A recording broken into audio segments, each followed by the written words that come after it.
നമസ്കാരം. Masala ബോണ്ടിൽ Thomas ഐസക്കിനെതിരെ ED കുരുക്ക് മുറുക്കുകയാണ്. ശക്തമായ നിയമ നടപടികളുമായി മുന്നോട്ടു പോകാനാണ് ഇഡിയുടെ നീക്കം.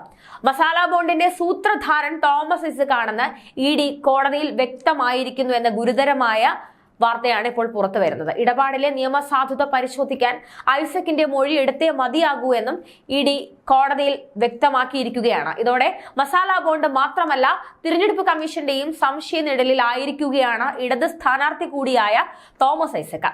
മസാല ബോണ്ട് നിയമലംഘനത്തെ സംബന്ധിച്ച് ഐസക്കിന് അറിവുണ്ടായിരുന്നു എന്ന് സംശയിക്കുന്നതായാണ് എൻഫോഴ്സ്മെന്റ് ഡയറക്ടറേറ്റ് കോടതിയെ അറിയിച്ചിരിക്കുന്നത്.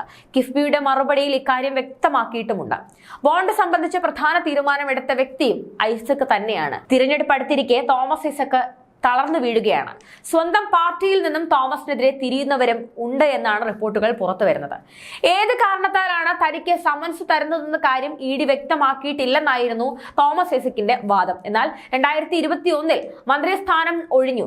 അതിനുശേഷം കിഫ്ബിയുമായി ബന്ധപ്പെട്ട കാര്യങ്ങളിൽ മറുപടി പറയാൻ സാധിക്കുന്നില്ല എന്ന സേഫ് സോൺ കളിക്കുകയായിരുന്നു തോമസ് ഐസക്. അതുവരെയുള്ള കാര്യങ്ങൾ ഇഡിക്ക് സമർപ്പിച്ചിട്ടുണ്ടെന്നും ഐസക് കോടതിയിൽ വ്യക്തമാക്കിയിരുന്നു. എന്നാൽ മസാല ബോണ്ട് ഫണ്ട് ചെലവഴിച്ചതുമായി ബന്ധപ്പെട്ട കാര്യങ്ങൾ ഐസക്കിന് കൂടുതൽ അറിയാമെന്നായിരുന്നു എൻഫോഴ്സ്മെന്റ് ഡയറക്ടറേറ്റിന്റെ വാദം.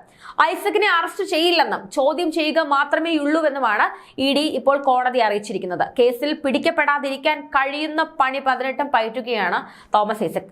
അറസ്റ്റ് ഉൾപ്പെടെയുള്ള കാര്യങ്ങൾ ഉറപ്പുവരുത്താമെന്ന് പറഞ്ഞിട്ട് പോലും കേസിൽ എൻഫോഴ്സ്മെന്റ് ഡയറക്ടറേറ്റിന് മുന്നിൽ ഹാജരാകാൻ തോമസ് ഐസക്കിന് ധൈര്യം വന്നിട്ടില്ല എന്നുള്ളതും ചർച്ചയാവുകയാണ്.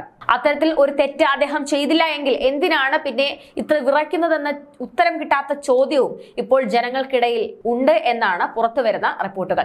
കിഫ്ബി സമർപ്പിച്ച രേഖകൾ പരിശോധിച്ചതിന് ശേഷമാണ് പുതിയ സമൻസ് നൽകിയതെന്നും മസാല ബോണ്ട് ഇറക്കാൻ തീരുമാനിച്ച വ്യക്തി എന്ന നിലയിൽ തോമസ് ഐസക്കിൽ നിന്ന് കൂടുതൽ വിവരങ്ങൾ ആവശ്യമാണെന്നുമാണ് എൻഫോഴ്സ്മെന്റ് ഡയറക്ടറേറ്റിന്റെ നിലപാട്. കേസിൽ കിഫ്ബി ഉദ്യോഗസ്ഥർ അന്വേഷണവുമായി സഹകരിച്ചതായി ഇഡിയും കോടതിയെ അറിയിച്ചിരുന്നു.